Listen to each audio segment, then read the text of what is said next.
Tottenham Villa. I've described it as an offside horrific game. I wonder whether, because this is two teams who are going to be who will be fighting out for that fourth place so far. Because I think everyone was making a big deal about Tottenham early on in the season, and rightly so. They were playing good football, they're absolutely buzzing, having a good time with it. Likeable manager, all that kind of stuff, and then you've got Villa kind of ticking along. Villa are doing this with European football. So as much as we're like kind of praising Tottenham, they're playing one game a week, and so that realistically what they've got, it shouldn't be a great shock that they're starting the season okay. But the fact that Villa are getting what they're getting, but also managing to be competitive two well, and again we talk about like turning points in the season and stuff. Now Villa's away form's been shocking, so for them to go and get a result against Tottenham away from home and actually put a marker down gives them that belief to maybe kick on and stuff like that. Like, they're a good side, and I think they've got the third best manager in the league. See, it is an interesting conversation because we were talking about Arteta before this show, Keogh. Yeah. And I've had this for a while. Whenever a new manager comes into the league, it goes back to Ten Hag, and like Man United are buying a new manager, and at best he's only ever going to be the third best manager in the league. But there is this, like, who is that? Who is the third best manager? I think logic would say it's probably Arteta. Why? But logic looks at trophies.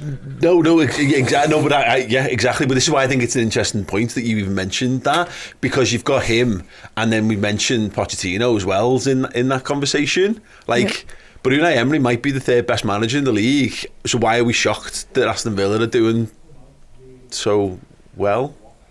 I don't think anyone is shocked anymore that Villa are doing. It's a great question, that. Who is the third best manager in the league? And I've not thought about it before, so it'll probably take about 20 minutes to come to a conclusion. But I mean, you're right. The currency's trophies, isn't it? And great managers win trophies.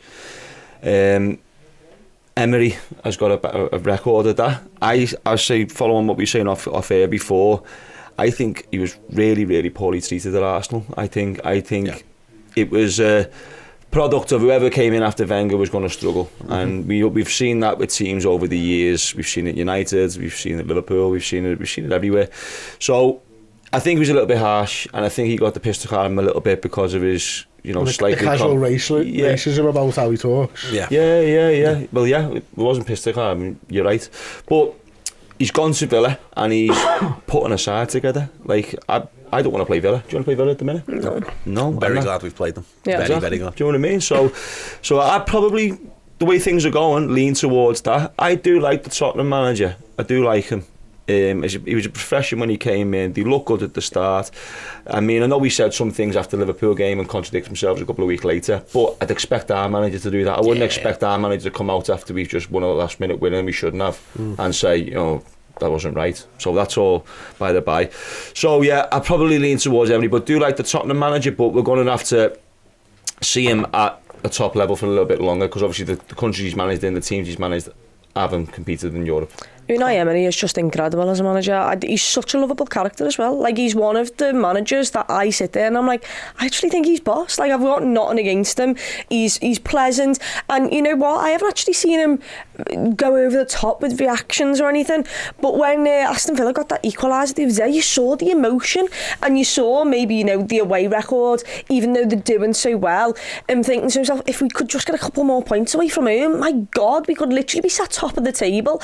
And I think you saw the emotion come out after they got back in the game, and he's creating a fortress at Villa Park. It's already a great atmosphere, but with him as the manager and the way they play, it's exciting football. It's not shit football. This is incredible football. He's gone and bought great players. Diaby, unbelievable footballer. He's making Ollie Watkins a real good number 9. And not just against us. And against everyone. McGinn's great. He's really good. I like him. Luca Dean, he's made him a lot better. He's got Martinez, Matty Cash playing sound. So you've got to give him credit, and I think he's a brilliant manager. I think he's the third best manager. I think Arteta still needs to prove himself, but I think he's a good manager. And it's hard not to like him either, to be honest. Like, I just like him. The thing is as well, like, I think sometimes you can get carried away, can't you, when you think about what the teams have done in other leagues, managers have done in other leagues.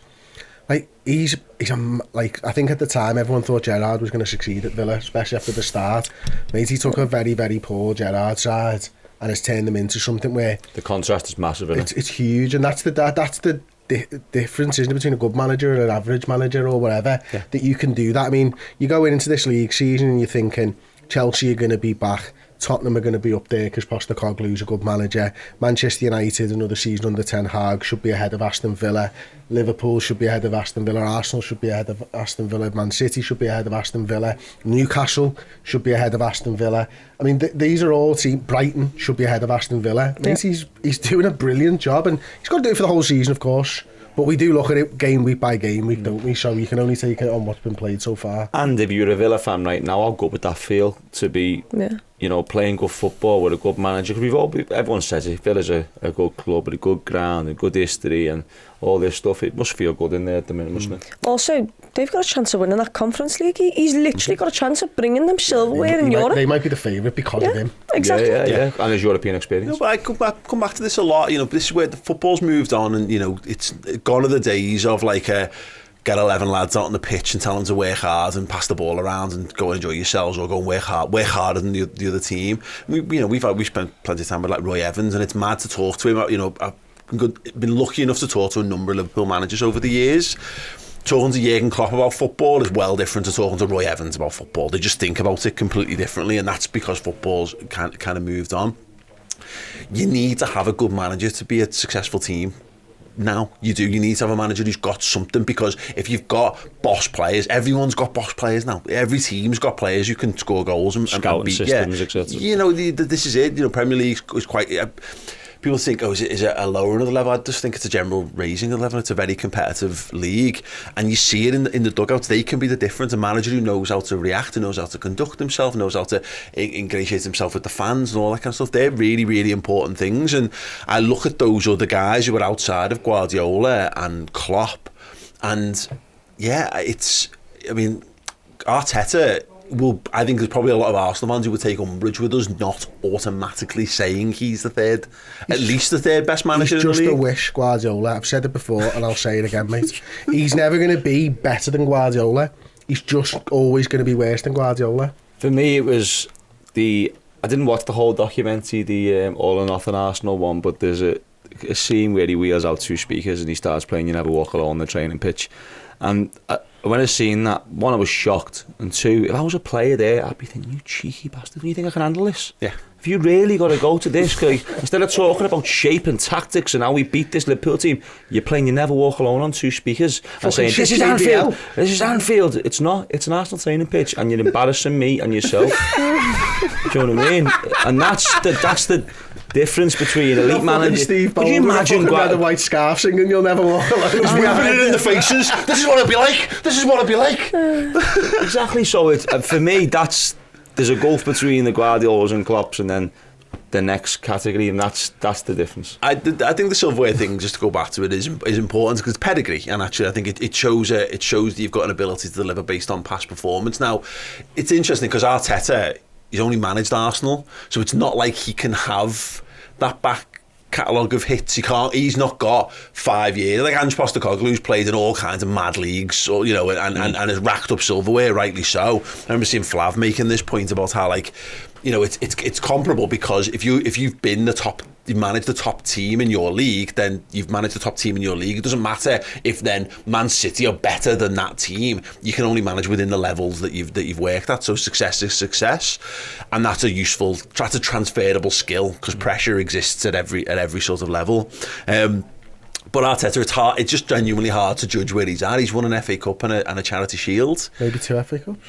Maybe. Let me have a quick double check. But either way, it's not a hard. No, he's won one. He won the FA Cup in 1920. He's won 2 Community Shields, 20 and 23. And that's his. He's doing a good job, by the way. I'm not sitting here saying he's a shit manager. I think he's a really good manager, and you know, it's said with a bit of sarcasm, isn't it, about the wish Guardiola and stuff like that. But the point stands. I don't think he's ever going to be better than Guardiola. Yeah. I don't think he's going to make a team that's better than Guardiola's team, and certainly not with the resources that Guardiola's got available to him as well. If you're trying to copy what Guardiola's doing, using his playbook with less money and less experience, and Manchester City players the Pep's deemed not good enough in your squad, then it's a genuine shock if you're able to. I feel he looks love drunk when he looks at him in the eyes, doesn't he? Arteta, do you know what I mean? It's like you're not going to beat a man who you love that much. Yeah, it's true. But just in terms of what other managers have won, Unai Emery as a manager has won the Europa League 3 times, as we well know. He won Ligue 1. He's won 2 French Cups. I thought it was 4. I thought he won 3 with Sevilla and 1 with Villarreal. 2 League Cups. He's won the Trophée de Champion twice. He was the runner-up at the Europa League with Arsenal as well. Oh, sorry, that's a lie. That was with Sevilla, you're right. Then I'm going club by club. Villarreal, then he won it with them as well. So yeah, sorry, I apologise. You're right. He's got 4 Europa Leagues. Then you go to Mauricio Pochettino, who was Football League Cup runner-up in 2014-15, Champions League runner-up in 2018-19. He won 1 Ligue 1 with Paris Saint-Germain. He won the Cup with them, and he won the Trophée de Champion with them. Mikel Arteta, we've mentioned him already. Ange Postecoglou, I haven't got enough time on the podcast to list all the mad silverware that he's won. Australian. Yeah, the OFC, Australia Under-20s Championship. Brilliant, well done, mate. He won the Scottish Premiership twice, Scottish Cup, Scottish League Cup twice as well in that time. And one manager we've literally basically not mentioned other than in passing is Erik ten Hag, who won 3 Eredivisie with Ajax, the Dutch Cup twice, the Johan Cruyff Shield once. He won the Regional Liga with Bayern Munich 2 in 2013-14. Did you know? Won the League Cup with Manchester United, by the way. So, yeah. So yeah, there's lots of managers who've won silverware. So we settled though, Unai Emery, do you think? Yeah, and you know what's mad when you look at that, the start of the season there, or last season, if you'd have said Emery or Pochettino would have been put above him, wouldn't he? Because the way he was treated and because the way it went for him. Yeah. But that record there and them trophies is... Yeah, I'm going with him. He's done more than Pochettino's done, and no one thinks about the fact that Unai Emery was PSG manager, which is funny. I reckon I'd have still said Unai Emery last year just because of how crap Pochettino was at PSG. Yeah, so. Because, seriously, you did basically have what Manchester City have. You had an endless amount of money to spend. You had the world's superstar right now in Kylian Mbappe. You also had Neymar, who, I don't know what he does actually, to be perfectly honest. He tore their league scores apart, lots of goals. It's a surprising amount of goals. Yes. You also had Lionel Messi, the world's greatest to ever play for me, and he didn't know how to control them all. He wasn't a good manager in that sense. His tactics might have been great, but he underperformed in pretty much everything. It was probably lucky that he actually won the French league, because at one point they were doing horrific. So, I actually think that really damaged Pochettino's not career, because he's still a top manager, but if you're not wiping the floor in the French league, there's something not correct. Well, because it helped him a bit, because he can at least point back and go, I've actually won some trophies now. So it was one thing that was missing from his CV, but no one looks at it and goes, he made an absolute stellar success of the PSG. And it's happening again. It's happening again right now. He's in the same situation as City. Got all the money in the world, any player you want, and he's sitting 10th in the league. So with Nicholas Jackson up front. To answer Kier's question, I would have gone Pochettino, and I think it's more to do with the fact that it's the style of play. You're always I think you're drawn, aren't you, to people who want to play with the ball and dominate possession, whereas it's harder to go, I really want him in charge who's going to sit back and hit you on the counter-attack, because I don't think you'd want that, would you? Atletico Madrid's manager, he might be the best manager in the world for what he's achieved with the resources against Madrid and against Barcelona, but it's the style of football you think, fucking hell, I'd never pick him. Yeah, it's interesting, really is interesting. Apropos of nothing, there you go, I didn't expect us to dive into that. Let's just quickly jump back to a wonderful start off Tottenham Hotspur. They're the first teams who have ever won their first 10 games, then lost the next 3, which is just wonderfully... I saw that on Match of the Day too. Yeah, wonderfully Spurs. Classic Spurs. I just love the idea that it's like, just having a good time with it, though, aren't they? It looks fun. Yeah. And like, even speaking to Flav, obviously he's a Spurs fan and does the Fighting Cock podcast and stuff. He's just happy that they're playing good football. And after you go through fucking defensive managers and shit like that, but I think there's a core of Spurs fans. Certainly Flav he's very like we are as Liverpool fans, who just want to go and like they want to win things, of course, but he's accepting that you can't win every trophy all of the time. It's because you are up against fucking better clubs. Yeah. From the outside looking in with Tottenham, what annoys me the most is they seem to be changing the belief system in there. Now, they've always had that, we're Tottenham and we're probably going to collapse here. But, and although they have won 10 games and collapsed, like, they do seem to be a little bit more optimistic. They're feeling around the place, and it probably helps with the result that happened against us. And you can see them after it, they're all partying in the seats and the tunes were on, and I thought, that's not like Tottenham now, do you know what I mean? So they have changed a little bit, but you've got to get back to winning ways, because to win 10 games and lose 3 on the bounce, that's just Tottenham all It over. just reminds me when Everton were top after like 5 games. September. You know, they won all them games at the start, the first 3 or 4. Carlo Ancelotti. Yeah. Well, even like they even did it with Rafa as well. Like they're fucking laughing. Oh, this is it. You know that you kind of Spirit of the Blues or whatever the fuck it was, and they're all like, oh, this is great, and then just relax a bit, lads. But the Tottenham thing, it's just like, I think I'm with Keogh there. I am a little bit annoyed because I think they've got their Klopp. I think that's what he is. They wouldn't swap him for anyone now, no, would they? Because they're just tapped into him, aren't they? They just Yeah. know. And I think when you get a manager who's really good and is completely in keeping with who you are as a fan base, boss things can happen. Yeah.